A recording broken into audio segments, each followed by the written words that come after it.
جو لوگ مسلمان ہیں یا یہودی یا عیسائی یا ستارہ پرست، یعنی کوئی شخص کسی قوم و مذہب کا ہو، جو اللہ اور روز قیامت پر ایمان لائے گا اور عمل نیک کرے گا، تو ایسے لوگوں کو ان کے اعمال کا صلہ اللہ کے ہاں ملے گا، اور قیامت کے دن ان کو نہ کسی طرح کا خوف ہوگا اور نہ وہ غمناک ہوں گے۔ سورہ بقرہ میں آتا ہے کہ جو ایمان لائے اور جو یہود اور نصارہ ہیں وہ اگر اللہ پر ایمان لائیں اور آخرت پر، تو وہ سب جنت میں جائیں گے۔ بعض پروفیسر لوگ بہرحال اس سے استدلال کرتے ہیں کہ مسلم ہونے کی ضرورت نہیں ہے جنت میں جانے کے لیے، کیونکہ قرآن میں آتا ہے کہ ایمان والے ہوں، یہودی ہوں، عیسائی ہوں، کوئی بھی اللہ اور آخرت پر ایمان لائے گا اور نیک اعمال کرے گا تو وہ کہاں جائے گا؟ جنت میں۔ تو یاد رکھو، اس آیت قرآن کی ایک آیت کو ہمیشہ دوسری آیت سے سمجھا جاتا ہے۔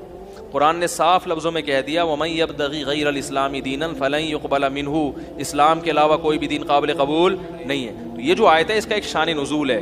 اس کا شان نزول یہ ہے کہ یہودی یہ کہتے تھے کہ ہم اللہ کے بیٹے ہیں اور ہم جنت کے ٹھیکے دار ہیں۔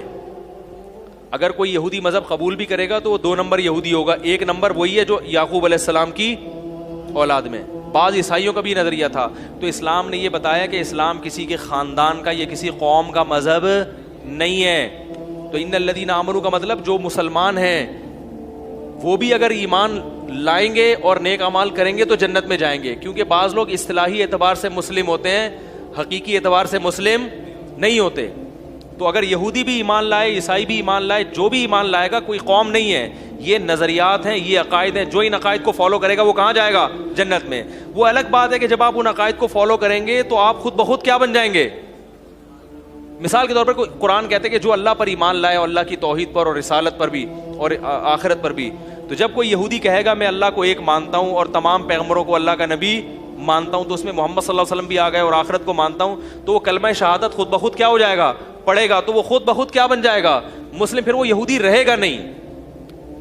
تو یہ جو آیت ہے نا، اس کا شان نزول یہ ہے کہ اسلام کسی خاص قوم کے ساتھ خاص نہیں ہے۔ کوئی بھی ہندو، کوئی بھی ان عقائد کا حامل ہو تو وہ کیا کہلائے گا؟ وہ جنت میں جائے گا، اور جب ان عقائد کا حامل ہوگا تو وہ خود بخود کیا ہو جائے گا؟ تو مسلمان ہو جائے گا نا، جو کلمہ پڑھے گا۔ اور وہ پھر سوال پیدا ہوتا ہے، اچھا اگر وہ ہو گیا مسلمان لیکن وہ اپنے آپ کو کہتا ہندو ہے، وہ اس لیے غلط ہے کہ جب ہندو کا لفظ وہ استعمال کرے گا تو ہندو کا مطلب خاص قسم کے عقائد ہوتے ہیں، تو جب آپ نے ان خاص عقائد کو چھوڑ دیا تو اب آپ وہ نام استعمال نہیں کر سکتے، کیونکہ ہم ظاہر کے مکلف ہیں۔ سمجھ میں آ رہی ہے بات؟